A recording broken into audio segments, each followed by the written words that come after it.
Ini kan lagi musim perbedaan pandangan yang diperdebatkan. Seakan-akan kita paling tahu hukum hari ini.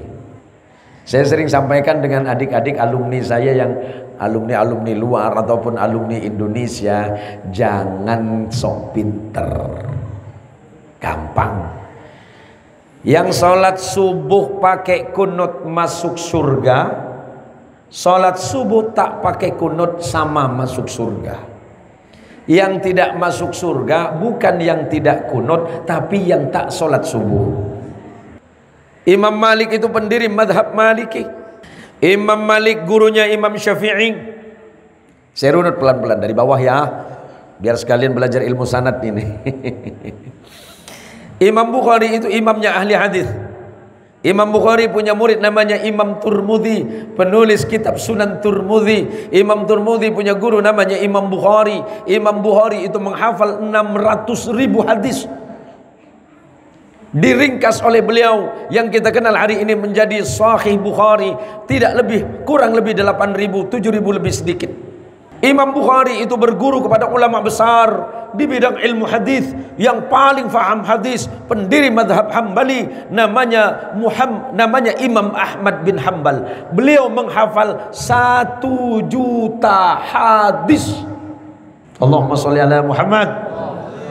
Tidak ada di dunia ini sehebat Imam Hambali dalam menghafal hadis. Imam Hambali ini gurunya Imam Bukhari. Imam Bukhari berguru kepada Imam Muhammad bin Idris Asy-Syafi'i yang kita kenal dengan Imam Syafi'i, penulis kitab dan pendiri madhab Syafi'i. Imam Syafi'i berguru kepada ulama besar yang bernama Imam Malik bin Anas, Imam Darul Hijrah, penulis kitab hadis namanya Muwatta. Imam Anas bin Malik itu tinggal di Madinah. Beliau berguru kepada tabi'in namanya Nafi'. Nafi' berguru kepada sahabat Rasulullah SAW yang bernama Abdullah bin Umar, dan Abdullah bin Umar murid terbaik Rasulullah SAW. Guru dengan murid beda. Di mana bedanya?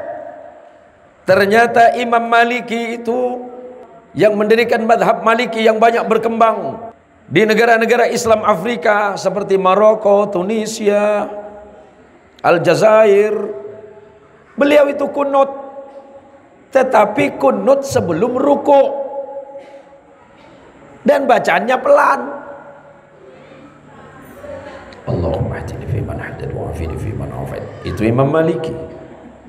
Imam Syafi'i muridnya kunut tapi beda tempat.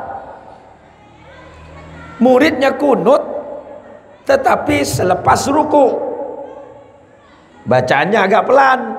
Tapi kalau jadi imam keras, Allahumma hdina fi man hadait. Syafi'i. Imam Syafi'i punya murid tadi namanya Imam Hambali, muridnya, tapi beliau beda dari gurunya. Kunut tapi sekali-kali. Maka beliau menyebutnya kunut nazilah, kondisi terpaksa. Kalau ada angin puting beliung, ada bencana besar, baru Imam Hambali itu dengan jamaahnya itu kunut. Padahal gurunya beda kunutnya, tapi tetap kunut. Yang sangat jauh berbeda itu Imam Hanafi. Imam Hanafi banyak berkembang madhabnya yang ada di Cina, India dan Pakistan. Ternyata beliau tidak kunut.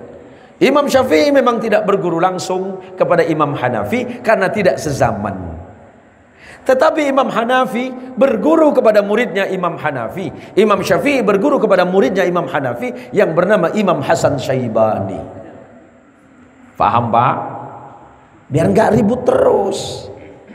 Yang kunut monggo, yang nggak kunut silakan, tapi tetap sholat.